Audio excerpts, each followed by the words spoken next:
All right. Hello. We're doing it live as usual on a Wednesday morning. Now, today we're talking about results, specifically how fixating on certain results affects the actions we're liable to take in the future, right? Now, let me start off by saying that everything we do, every action we take has an intended result. When you do something, there's a reason you did it. You're looking for a specific result. For example, if you walk up to a door and you grab the door handle and you pull on the door handle, you're most likely hoping that the door opens. That's your goal, right? Pretty easy to see that one. Now, all actions work like that. Now let's take a little bigger, slightly more complicated goal. Let's say we want to go to the gym for whatever our reason is. We want to build muscle. We want to lose weight. We want our heart to be healthier so we can live longer, whatever. You go to the gym, there's a reason that you went to the gym, right? You didn't just appear at the gym and you're like, well, why am I here? You went there for a purpose. You have an objective, okay? So I think that's fairly obvious. Now, let's take this gym example and use it to illustrate some points here. When you go to the gym and you're trying to hit your overarching goal, like lose 30 pounds or whatever, you do a session at the gym, you don't really get to see the fruits of your labor as far as the 30 pounds just coming off in one session, right? So if you view and you fixate on that result, it leads to a few states of mind. That's right, gains, bro. But you know something is happening if you're thinking about it. You're like, okay, I went to the gym, something happened. Maybe you can feel something in your muscles, maybe you can't.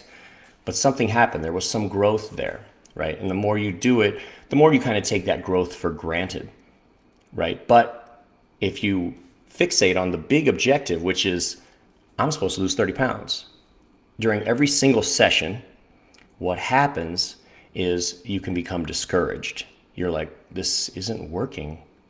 I'm trying to open the door, so to speak, and the door won't open because you're kind of misaligned. You know, your goal is not going to be hit in the one session. It will be hit if you consistently take the actions over time. But in that specific instance, you want to focus on what's happening in that one instance, and that is there's some growth going on. And if you fixate on that growth instead of on the overarching objective, then you're more liable to grow at an increased rate because you'll be able to look at your actions and potentially modify them if they're not living up to your standards that you decide on, or you can magnify them because you're kind of repetitively telling yourself, okay, I'm growing, I'm growing. So you're kind of driving this thought into your mind that you're growing. So you're learning to, you've heard this, trust the process or have faith. But essentially, you're really just seeing the truth because that's how it works. There's growth in all situations. Now, that brings me to another point. Growth has this positive connotation. Like when people think of growth, they're thinking up.